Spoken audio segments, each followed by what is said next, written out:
আজকে আমরা পদ্মা নদীতে নেটের দুয়ার থেকে মাছ কিভাবে সংগ্রহ করা হয় আপনাদের দেখাবো। দেখতে পাচ্ছেন এটা একটা পদ্মা নদী।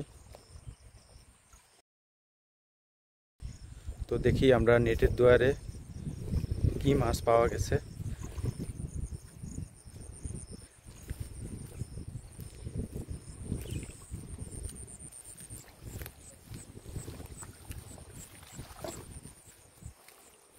আমাদের সাথেই থাকুন।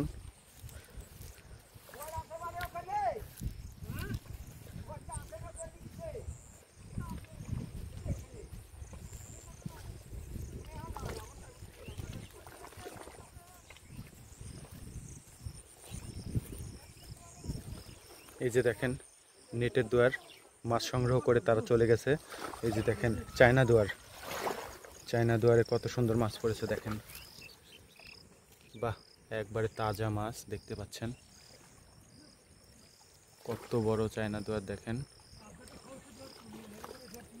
তো চলেন বন্ধুরা, আমরা দেখি শেষ পর্যন্ত নেটের দুয়ারে মাছ।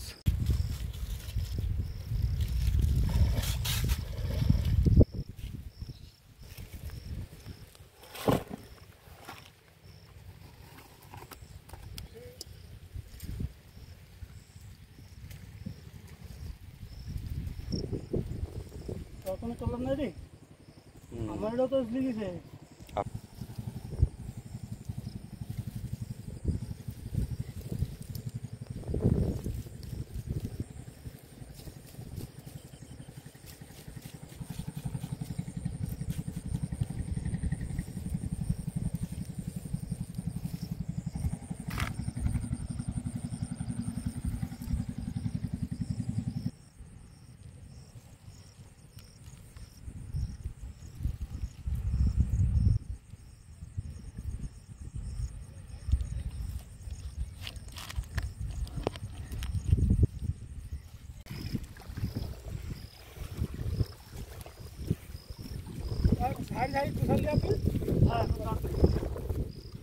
ভিউয়ার্স, এই যে দুয়ার তোলা হচ্ছে, দেখা যাক।